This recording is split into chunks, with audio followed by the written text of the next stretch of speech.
complex and Old Trails fires, all of which broke out Saturday after fires forced 65,000 people around by. Guys, pag nakikita ninyo yung sun, ganyan ang itsura ng sun namin. Ibig sabihin po, nandito na po yung nako-cover na po kami ng ashes ng nasusunog. Okay, kanina yung pinakita ko sa inyo, yung today is Tuesday, August 4th. At nandito na, kasi bago ang lahat, tingnan natin kung anong mangyayari bukas. Meron po kaming wildfire. Ang wildfire namin ay nasa Spokane, nasa eastern side. Wildfire, actually, wildfire dito sa Washington State. Isa sa may bandang Spokane ang wildfire. Nasakupan ng Idaho at saka Montana yata. So anyway, yung hangin po papunta dito palabas sa Pacific, kasi dito banda sa amin ang Pacific Ocean eh. So nagbigay ng alert ang weather sa amin, yung weather bureau namin. So ang tingnan niyo po nakalagay. Heat advisor. Tapos health alert. So ibig sabihin po nun, wow, 106 na. Wow. Sabi dito, heat advisory. Dadaan po dito yung I don't know, sana hindi yung heat lang, yung heat no abo. O yung abo dadaan. So, magsasuffer po kami ng 106 degrees. So, sobrang init para kami na sa Las Vegas pag summertime. So, it's an unhealthy for sensitive groups. Ang unsensitive groups po, kami may mga asthma. So, ibig sabihin yan, dito lang po ako sa loob ng bahay. Nakasil naman po lahat ng namin. Tapos naka-air condition naman kami at may heat pump kami. So, mga bandang ang sabi is by 10 a.m. bukas. Si Lance papasok ng 6:30. So, nasa hospital siya. So, okay sila. Pag dumaan ng 10 o'clock yun na nga, yung abo. Pero, kasi tingnan nyo itsura, sa amin, ganito mangyayari, Ganyan. So, titignan natin kung bukas, mamasakot para makita. Ususera, mabuti ka mo. Meron na kaming mask. So, dahil sa pagiging ususera at gusto ko lang siyang i-vlog. Gusto ko pakita yung anong mangyayari bukas. So, yun. Tingnan nyo, hit talaga. Dadaan po ng mainit na mainit. Sana wag daan lang. Siguro mga 30 minutes o sabi mo na lang 20 minutes lang ang daan. That's it. Pansit, umalis na sila. Balik na naman sa natural. Pero ngayon, medyo nasasakop na po kami ng yung laki ng wildfire eh. So nakikita ko, tingnan nyo, ang dami na nasunog na bahay. May mga kaibigan po akong, nakakaawa. May mga kaibigan may mga kakilala na po ako ng sunog ang bahay nila. Ay, tingnan nyo po may disaster din po sa amin. So, nakakalungkot po.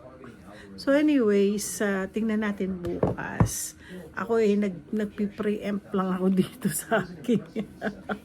Gusto ko sana mag-live pero wag na, manunod na lang ako ng showtime. Good morning! It's Thursday today. Tapos kahapon, di ba? Nag-vlog ako, pinakita ko sa inyo yung health alert dito sa amin sa Washington. Kasi nga po, meron pong sunog. Halos 600 o ewan ko kung 1,000 na bahay na po ang nasunog di sa Spokane. Ang Spokane kasi, isa sa mga 3 largest cities dito sa Washington State. Pagpasensyahan nyo kung kagabi nag-live ako, ganito itsura ko. Kasi meron po akong treatment. May nilagay sa buhok, sa scalps ko. So, kaya nakaganito po ako. So, anyway, halos isang tao lang, hindi ko alam, hindi ko pa ho nare-research, nag-google yung taong what do you call that, nag-cause ng sunog na ito. Hindi natin alam kung ito'y inggit, ito'y may mental health issue, nagsorry yung tao, pero wala nang pangkabuhayan. Spokane is, kasi ang 3 largest cities dito sa Washington State is Seattle, Tacoma, dito sa amin, and Spokane. Ang Spokane is a very progressive old town, old city. Makikita mo doon maraming at saka historical. Yeah, ang tawag doon, very historical ang Spokane. Gustong-gusto ko yung lugar kasi may mga bahay doon sa likod niya, ilog, parang ganon. It's really parang probinsya. Probinsya na may city. Ganon. Tumira nga kami doon sa pinsan ni Lance na doktor. Ang bahay niya, very typical American house, na sabi ko, wow, gusto ko sana ganito. Hindi siya yung malaking bongga-bongga. Hindi po. Typical na American house, yung napapanood nyo sa sine, yung mga ganon. So, sabi ko, no wonder. Pero nag-move na dito yung pinsan na Lance na doktor, dito sa Eatonville. Nakikita nyo yan sa aking vlog na nung nag-farm, yung reunion nila magpipinsan. So, anyway, nalulungkot ako. Tapos ngayon, the whole day, nandito lang po ako, hindi po ako lumabas. Kasi nga po, may asthma ako. Allergy po ako sa dust, sa mga So, yung mga staff ko, pumasok naman mga staff ko, they meet some of my client. So, dito rin ako nagkikipag-meeting sa mga client ko. So, pinapunta ko sila ngayon. So, papasok po ako. Pero mask ko. Kasi kinakain ni Tundar yung aking mask. So, marami akong mask, binigyan ng Lucci. Marami akong binili nung panahon ng pandemic. Buhay na, nga po ako pag namili. Nagpa-panic buying po ako. Kaya sabi ko, Lucci, saan mo pinaglalagay yung mga mask na binili ko nung araw? So, sabi ni Lucci, ito. So, anyway, ngayon, meron pa ng konti. Pero kahapon, live ako sa labas. Medyo, na naman, parang sana nga wag, ayoko na mag-sneeze, ayoko na magkasakit. So, sana nga wag, kasi dagta ako ng daktak, pero pala meron pa pala, kahit ko. Tapos nakita ko hanggang November, hindi ko alam, you will never know kailan matapos ang kasi yung hangin ng mga ashes is papunta dito, kasi dito ang Pacific Ocean. So dito sila, sabihin mo na meron na yung Cascade Mountains at saka yung Mount Rainier na mountains, is still taas yun eh. Mataas yung abo. So, syempre, lalagpasan yung mga bundok na yon. So, syempre, masasakupan kami. So, ngayon, yun na nga, yung daw mga may asthma, may allergies sa mga, huwag papasok, o hindi, mag-mask, Kaya nga, kahapon napansin ko, kukunti lang yung mga that busy street itong aking bahay. So, hindi ko masyadong napapansin na marami. Pero hindi ko masyado naririnig kasi whole day po ako nandito. After ako nag-pray, nag-Bible, tapos sinulat ko kasi this time hindi na po ako nagpe-pray lang ng pray. Sinusulat ko po ang aking prayer sa isang notebook. So, lahat sisusulat ko na kung sino yung dapat ipag-pray, sino ang mga saan na ba yung notebook ko? Dito pala, kasama ng Bible.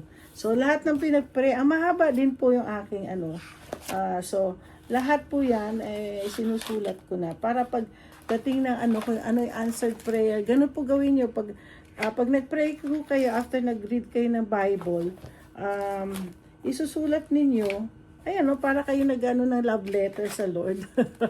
Oo, nagsusulat. Ito yung love letter. Ito yung book ko na love letter. Malay mo, in the future, makagawa ako ng libro. So, anyway, sa mga panahon na to, habang nanonood ako, kasi napapanood ko yung mga sa Showtime, napag-uusapan nila yung coffee. Ako kasi talaga, hindi mo ko kailangan ko ng coffee kasi it energizes you. Kasi kahapon, ang mga nasa Batu-Batu Peak. Batu-Batu Peak ba yun? Hindi. Ano yun? Basta yung isang game sa Showtime na puro barista. So, yun na nga yung barista. Very happy. Pareho kami ng na it energizes you. So, pero, kasi nga ako, ito. Matagal na po ako, bihira na po ako nag-order ngayon ng coffee. As much as possible, ayoko ng everyday.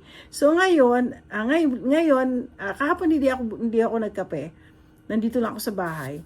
So, tapos nakita ko na everybody was just drinking black coffee. So ngayon sa Starbucks, meron silang black coffee. Malit lang po yung binili ko, malaki isa.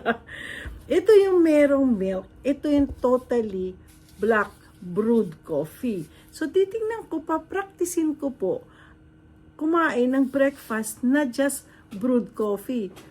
Gusto kong bumili ng brewer. Actually, brewed na yung nasa office ko. Yung Nespresso, kaya lang yung Nespresso may hindi ko alam, tingnan natin kung dapat brew talaga. So, meron ako isang donut. Itong donut na to kanina umaga, in order ko, twisted donut ang gusto ko. Pinadala sa akin itong donut. Ngayon, dati kong kliyente yung si Daksay Donut. Matagal na niya po gustong bumalik sa akin. Nagtampo sa akin before that pandemic. Kasi ang dami-dami kong kliyente. Kasi nung araw, isa siya sa mga pinaka-pioneer, unang-una kong kliyente, kagaya ni Lucky Supermarket. Masyado siyang matampuhin na Vietnamese din. Na yung audit nga niya sa LNI, ako kasama niya. Yung maraming pinagano. Tapos later on, hindi ko dinedesignate ko na ang payroll sa dalawa kong empleyado. So, gusto niya, ako lang ang hawak ng papel niya. Tapos, ayaw niya. Tapos then later on, sige, maghanap na lang. Kasi malayo. Actually, malapit itong donut shop sa bahay ko. So, minsan, pag may payroll sila, ako na lang pupunta doon at binibigay ko. Kasi, pa ako pupunta, ang layo-layo ng opisina ko sa donut shop. Ito yung bahay ko. Hindi ko naman opisina itong donut shop. Office ko. So anyway, nagtampo, umalis. Hindi, ngayon, 2 years ago, gusto niya bumalik. Kaso wala na po yung papers niya, wala na po yung sa QuickBooks, erase na po yung kanyang kasi 6 years bago siya bumalik. Pinipilit niya, tapos sabi ko, mag-maintain ka na lang doon sa dati mo. So, pero alam niyo, masarap pa rin po ang kanyang So, titikman natin po, bago ako para itong aking video. Titikman natin kung gaano kasarap. Syempre, alam ko na masarap to kasi 4 shots to. Ang brewed coffee, wala po sila kasing shots. So, hindi kasi ito part ng espresso. Black coffee lang to. Wala pong sugar, wala pong black lang siya.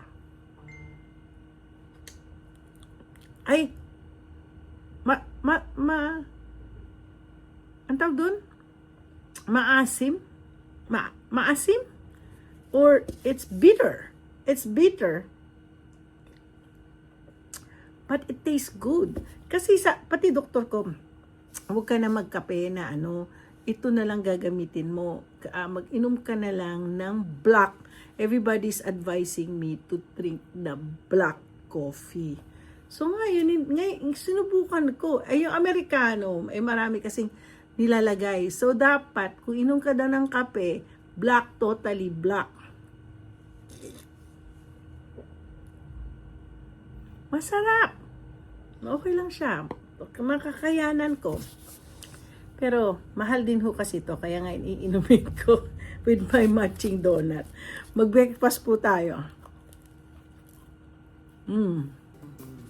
Actually, dito mga pulis, mahilig po sila sa donut and coffee. Yun pong laging partner sa breakfast. Marami ako nakikita ng mga pulis, madaling araw pa lang, maaga, bumibili ng donut. Kahit po sa Spain, nakita ko po, coffee and basta meron silang mga tinapay, donut ang kinakain nila. Maraming salamat po. Papasok po ako ngayon. Ito po ang buhay ng isang working wife. Ay, oo nga pala, bago ako mag-end. Yung nakapanood po ako ng mga panurin nyo na lang yung aking live. Nasabi ko yun eh. So anyway, itatapik ko din yun. So anyway, ako po yung magbe-breakfast na. Dalaw-dalawang kape. Don't forget to like and subscribe. Makikita nyo pala sa baka ito na lang brewed coffee. Bibili na lang ako ng brewer ko. So anyway, don't forget to like and subscribe.